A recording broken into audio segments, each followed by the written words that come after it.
नमो भगवते वासुदेवाय। आप सभी पर भगवान श्री कृष्ण और भगवान श्री विष्णु की कृपा सदा बनी रहे। उम्मीद है आपने इससे पहले का अध्याय सुन लिया होगा, जिसमें आपने जाना था कि किस प्रकार अधिमास ने रोते हुए बड़े खिन्न मन से अपने मन की सारी व्यथा भगवान से कही थी। अधिमास ने भगवान श्री कृष्ण से बड़े दुखी मन से कहा कि सभी मासों ने अधिमास को मलमास कहकर बड़ा निरादर किया है और सभी शुभ मांगलिक कार्यों से भी उसे वंचित कर दिया है। तब भगवान श्री कृष्ण ने जो भी कुछ अधिमास से कहा उसका वृतांत आप सभी आज सुनिए।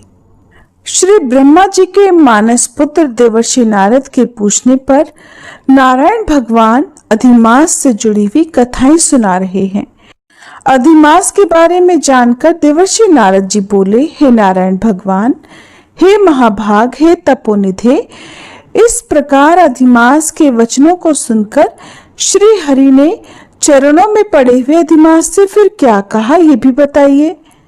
श्री नारायण बोले, हे पाप रहित हे नारद, जो हरि ने मलमास के प्रति कहा वह हम कहते हैं, सुनो। हे मुनिश्रेष्ठ, आप जो सतकथा हमसे पूछ रहे हैं आप धन्य हैं। श्री कृष्ण बोले, हे अर्जुन, वैकुंठ का वृतांत हम तुम्हारे सम्मुख कहते हैं, सुनो। मलमास के मूर्छित हो जाने पर हरि के नेत्र से संकेत पाए हुए गरुड़ देव मूर्छित मलमास को अपने पंख से हवा करने लगे। हवा लगने पर मूर्छित अधिमास उठकर खड़ा हो गया और फिर बोला, हे विभो, मुझे कुछ भी अच्छा नहीं लग रहा, मुझे तो बस मरना है। हे जगत को उत्पन्न करने वाले हे विष्णु, हे जगतपते, मेरी रक्षा करो हे नाथ। मुझ शरण आए कि आज कैसी उपेक्षा आप कर रहे हैं। इस प्रकार कहकर कांपते हुए घड़ी घड़ी विलाप करते हुए अधिमास से वैकुंठ में रहने वाले ऋषिकेश श्रीहरि इस प्रकार बोले, उठो उठो वत्स, तुम्हारा कल्याण हो। हे निरीश्वर, तुम्हारा दुख मुझको दूर होता नहीं ज्ञात होता है। ऐसा कहकर प्रभु मन में सोचकर क्षण भर में कोई उपाय निश्चित करके फिर से अधिमास से बोले, हे वत्स, योगियों को भी जो दुर्लभ गोलोक है वहां मेरे साथ चलो, जहां भगवान श्री कृष्ण पुरुषोत्तम ईश्वर रहते हैं। गोपियों के समुदाय के मध्य में स्थित दो भुजा वाले, मुरली को धारण किए हुए, नवीन मेघों के समान श्याम, लाल कमल के समान नेत्र वाले, शरद पूर्णिमा के चंद्रमा के समान अति सुंदर मुख वाले, करोड़ों कामदेव के लावण्य की मनोहर लीला के धाम, पीतांबर धारण किए हुए, माला पहने, वनमाला से विभूषित, उत्तम रत्नाभरण धारण किए हुए, प्रेम के भूषण, भक्तों के ऊपर दया करने वाले, चंदन चर्चित सर्वांग, कस्तूरी और केसर से युक्त, वक्ष स्थल में श्रीवत्स चिन्ह से सुशोभित, कौस्तुक मणि से विभूषित, श्रेष्ठ से श्रेष्ठ रत्नों के सार से रचित किरीट वाले, कुंडलों से प्रकाशमान, रत्नोल के सिंहासन पर विराजमान पार्षदों से घिरे हुए जो हैं वही पुराण पुरुषोत्तम परब्रह्म हैं। वे सर्वंतर स्वतंत्र हैं, ब्रह्मांड के बीच सबके आधार, परे से भी परे, निस्पृह, निर्विकार, परिपूर्णतम, प्रभु माया से परे, सर्वशक्ति संपन्न, गुण रहित, नित्य शरीरी, ऐसे प्रभु जिस गोलोक में रहते हैं वहां हम दोनों ही चलते हैं, जहां श्री कृष्ण तुम्हारा दुख दूर करेंगे। श्री नारायण बोले, ऐसा कहकर अधिमास का हाथ पकड़कर हरि गोलोक को चले गए। हे मुने, जहां पहले के प्रलय के समय में वे अज्ञान रूप महाअंधकार को दूर करने वाले, ज्ञान रूप मार्ग को दिखाने वाले केवल ज्योति स्वरूप थे, जो ज्योति करोड़ों सूर्यों के समान प्रभा वाली, नित्य, असंख्य और विश्व के कारण थी तथा उन स्वेच्छा में विभु की ही वह अतिरेक की चरम सीमा को प्राप्त थी। जिस ज्योति के अंदर ही मनोहर तीनों लोक विराजित है, हे मुने, उसके ऊपर अविनाशी ब्रह्म की तरह गोलोक विराजित है।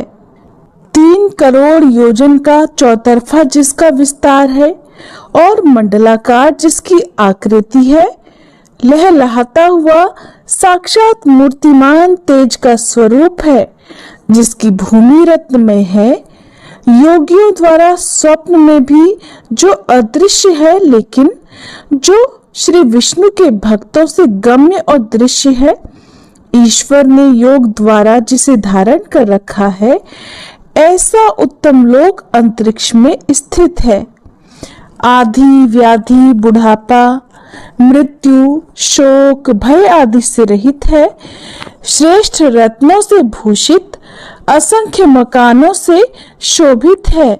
उस गोलोक के नीचे 50 करोड़ योजन के विस्तार के भीतर दाहिने बैकुंठ और बाएं उसी के समान मनोहर शिवलोक स्थित है। 1 करोड़ योजन विस्तार के मंडल का बैकुंठ शोभित है। वहां सुंदर पीतांबरधारी वैष्णव रहते हैं। उस वैकुंठ के रहने वाले शंख, चक्र, गदा, पद्म धारण किए हुए श्री लक्ष्मी के सहित चतुर्भुज हैं। उस वैकुंठ में रहने वाली स्त्रियां बजते हुए नुपुर और करधनी धारण की हैं। सब लक्ष्मी जी के समान ही रूपवती हैं। गोलोक के बाएं तरफ जो शिवलोक है, उसका करोड़ योजन विस्तार है और वह प्रलय शून्य है।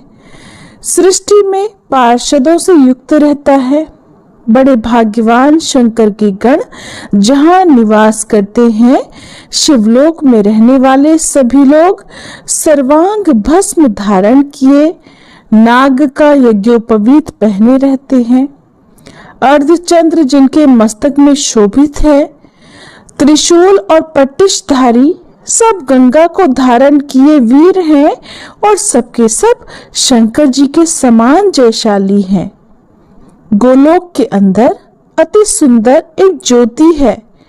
वह ज्योति परम आनंद देने वाली है और बराबर परमानंद का कारण है। योगी लोग बराबर योग द्वारा ज्ञान चक्षु से आनंद जनक, निराकार और पर से भी पर उसी ज्योति का ध्यान करते हैं।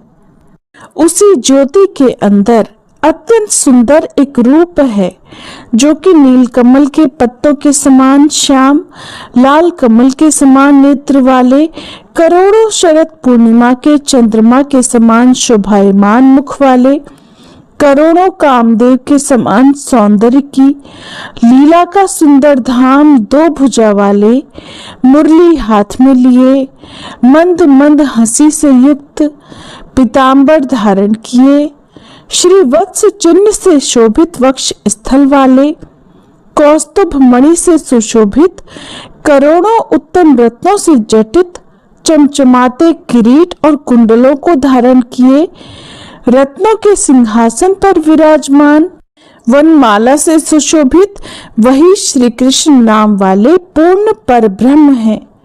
अपनी इच्छा से ही संसार को नचाने वाले, सबके मूल कारण, सबके आधार, पर से भी परे छोटी अवस्था वाले, निरंतर गोप वेश को धारण किए हुए, करोड़ों पूर्ण चंद्रों की शोभा से संयुक्त, भक्तों के ऊपर दया करने वाले, विकार रहित परिपूर्णतम स्वामी रास मंडप के बीच में बैठे हुए, शांत स्वरूप रास के स्वामी, मंगल स्वरूप, मंगल करने के योग्य, समस्त मंगलों के भी मंगल, कभी भी नाश न होने वाले, विकार रहित, समस्त सिद्धों के स्वामी, गुण रहित, नित्य शरीरी, आदि पुरुष, अव्यक्त, अनेकों जिनके नाम है, अनेकों द्वारा स्तुति किए जाने वाले, नित्य, अद्वितीय, शांत स्वरूप, भक्तों को शांति देने में परायण,